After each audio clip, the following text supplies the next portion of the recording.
What happens when one man's family is killed by criminals and he begins a one-man vigilante war on crime? You get. He begins where all the super cops leave off. No. That is a classic though. Same but different, shall we say. So let's try this again. What happens when one man named Frank Castle has his family killed by criminals and he begins a one-man vigilante war on crime as his alter ego, the Punisher? You get.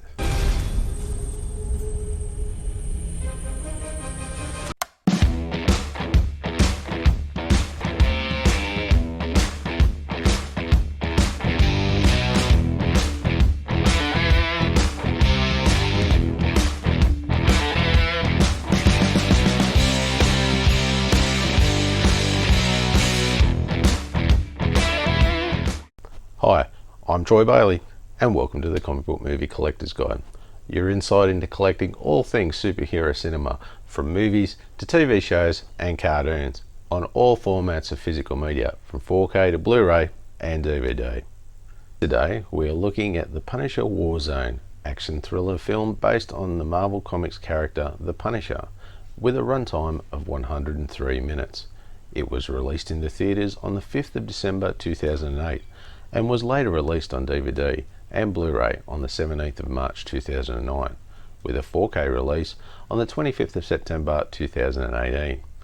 It was written by Nick Santora, Art Markham and Matt Holloway, and was directed by Lexi Alexander. The film was produced by Lionsgate Films and Valhalla Motion Pictures, and distributed by Lionsgate Films and Marvel Studios.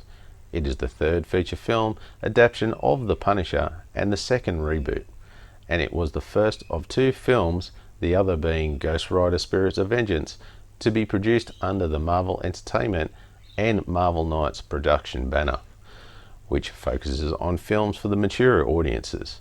The plot of the story revolves around the Punisher protecting the wife and daughter of an undercover FBI agent he accidentally killed from the villain Jigsaw, who is out to get vengeance. The disc in case. Now I have the Blu-ray version here. I believe this is the Australian release. This was the early Australian release. I remember getting this not long after it came out. Don't mind the look of it. I like that style. It looks like it gives it that feel of the comic books that is based on. And of course the stock standard Sony spine there you see on a lot of movies around that time. And nothing much on the back, just standard shots from the thing. Now, as you've probably seen, there are a lot of covers out there, a lot of retakes or reboots of the cover and cases and stuff. There is a lot. It took me a while to try and find all those cases. There are some good ones there too. But going off the one I've got, I do like this a lot. Let's not forget the inside before I forget. Nice shot of the Punisher's chest there, and a nice colour disc, which I always like. So overall, I would probably give this an 8 out of 10. The script and story. I feel like the movie is pretty well paced, and the movie travels along really well, with enough action and story for a good solid movie. Akin to the great 80s action flicks that I grew up on as a teenager. The script probably lets it down just a little bit, though I'm not sure if it's the actual script or whether it was the delivery of some of the actors. When it comes to it, come off a bit cheesy, but they do a good job with the Punisher himself. Like, they give you just a small insight into his psyche throughout the movie as to kind of why the Punisher does what he does without sort of bogging down the rest of the story. Overall, pretty good script and a solid action movie for me, and I have to give that a 25 out of 30. From page to screen. Now, full disclosure, I'm a massive Punisher fan. He was the first character that got me into comics, so my expectations were pretty high of this character, and I feel as a fan, I really think they got the Punisher down pat in this. It's probably the best rendition I've seen of this character so far. No, I haven't seen the Punisher TV series yet, so I'm really only basing this off the 3 films, but I think it's still the best take I've seen.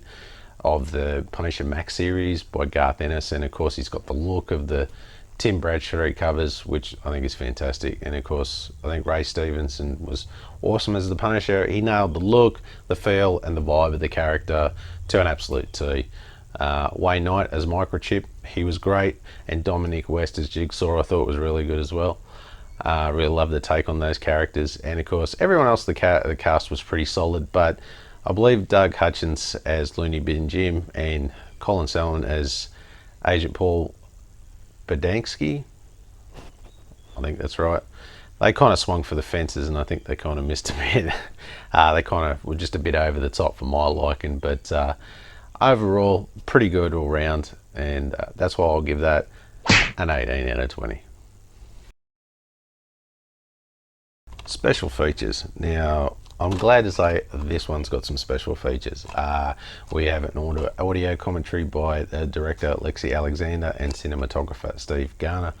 And there's also a making of the Punisher Warzone, the training to become the Punisher, weapons of the Punisher, meet Jigsaw, and creating the look of the Punisher. So some great stuff on here, which gave some really good insight into the movie and some of where they were going and their sort of the direction they were trying to take and what they were trying to accomplish with the film. It's some great stuff. The making of was really good, and it was also good. The training as well, just to see what Ray Stevens did to become the Punisher, was really good, I thought. So some nice extra tidbits on that, which is good to see. So overall, I would probably give those special features a 7 out of 10. Critics review. Now, the critic scores were 29% and the audience scores were 42%. Now, from what I've read of the critics' reviews, they just kind of showed how little they knew of the source material, and they're just basing it on the film. And sure, it's not a perfect film, but it's definitely the damn closest thing we've had to what the Punisher is actually like, on screen from the comic book. And the audience score seems, well, it's a bit of the same. It seems to be like the people who know the source material, they love it. The people who don't know the source material just poo-poo it. But yeah, what can I say? So if you add all the scores up from the critics and the audience, you get a rounded up version. We'll give it a 4 out of 10. So my review. Now, this is by far my favourite out of the Punisher films. It's such an enjoyable watch as an action movie. It does have some cartoonish violence, but that's just exactly like what the comic book was, so I wouldn't expect anything less. The script, yeah, sure, it was a little weak in spots, but it wasn't like this was going for any awards. This was just a straight up action movie, so it doesn't let you down in that department. But it was great to see what I felt as a long-time fan, that such a faithful adaptation of the character by Ray Stevenson. He did such a great job. Hashtag Ray's my Punisher. Hashtag Team Ray. It is a shame it wasn't more well received to generate more interest in another film with Ray, but overall I like this a lot, and I really enjoyed rewatching it for this review. So with that, I give this a 19 out of 20. So the final score. So if we tally up all of the scores, we come to a grand total of 81 out of 100. That's a great score for a spot-on take for The Punisher. It was such a good movie, a definite must-have comic book movie for your collection. If you don't have one, go out and grab a copy now. Hashtag Raise My Punisher. 3, 2, 1. Rosati's the last one. Then I'm done. From your lips to God's ear. Thanks for watching. I really hope you enjoyed this episode, and of course, let me know in the comments down below, who's your Punisher?